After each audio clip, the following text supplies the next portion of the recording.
What up, everybody? This is Dario Hunt from Living Life Fearless, and I'm back with the reaction to Doctor Strange by Marvel.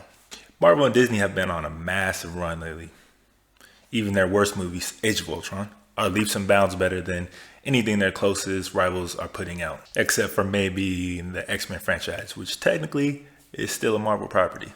They've not only cracked the code on how to make a great comic book movie, but they've cracked the code on how to build an entire cinematic universe out of it. And with the critical and commercial success of Guardians of the Galaxy, they also proved that they can take a lot of these lesser known, riskier characters and stories and still knock it out of the park. So I had no doubts that they could do the same with Doctor Strange.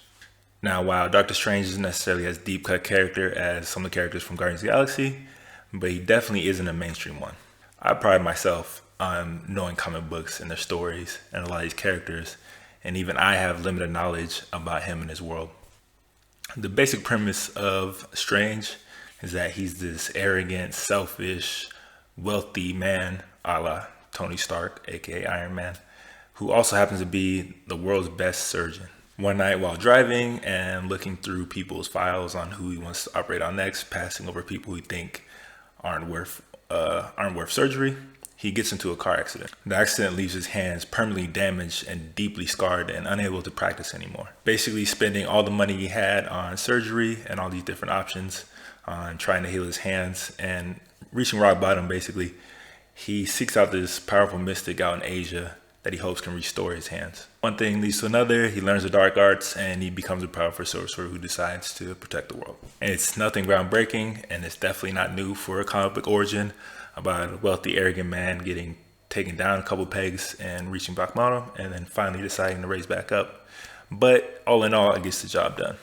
And I think for the most part, they did do a good job of actually portraying his origin in the movie. But I really do hope they start moving away from all these origin stories. I think they underestimate, the audience's knowledge, and I think the audience is a little bit more sophisticated where they can just kind of jump into a story.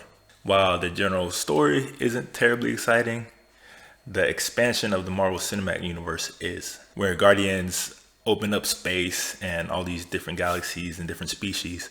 Doctor Strange fully introduces magic into the universe, complete with the ideal of like different dimensions and planes of existence. It's the one thing that got me most excited about Doctor Strange and the future ramifications that it will have on the entire cinematic universe as a whole. The visuals are spectacular as usual for Marvel. The way he uses magic and then watch it shoot from his hands, and the way they bend and shape and twist the world around them is really something to see. Two scenes in particular really stand out to me.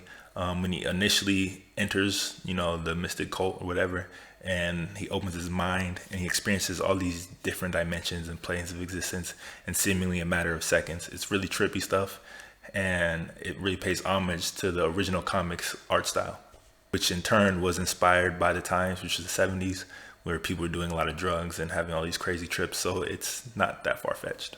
Cumberbatch was great in his role as Stephen Strange, pulling off, the cocky, arrogant persona, as well as pulling off the whole character art pretty well. Kiweto Ejiofor, I think that's how I'm saying it correctly. And he also did a great job as Mordo, and he plays off Cumberbatch extremely well. He's sort of his guide through this whole journey.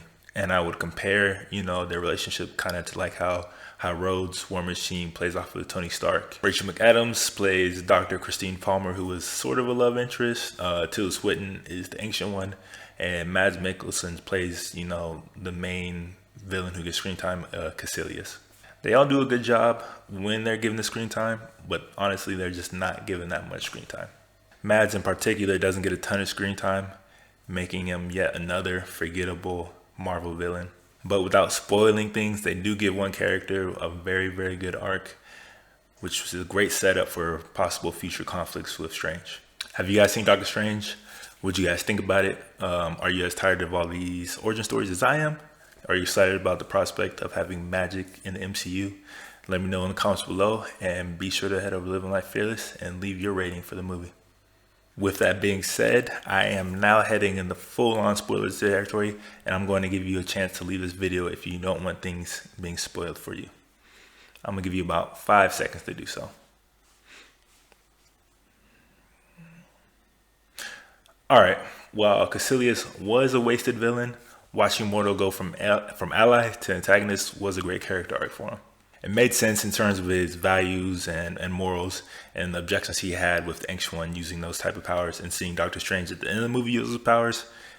It made sense for him to, kind of step away from things. While in the movie it doesn't explicitly show that he's becoming a villain, in the end credit scenes, you see him return to the paraplegic who told Strange to go to this place in the first place, and he takes away his magic, so he no longer has the ability to walk, and he's once again a cripple. And while he's doing it, he says there are too many sorcerers.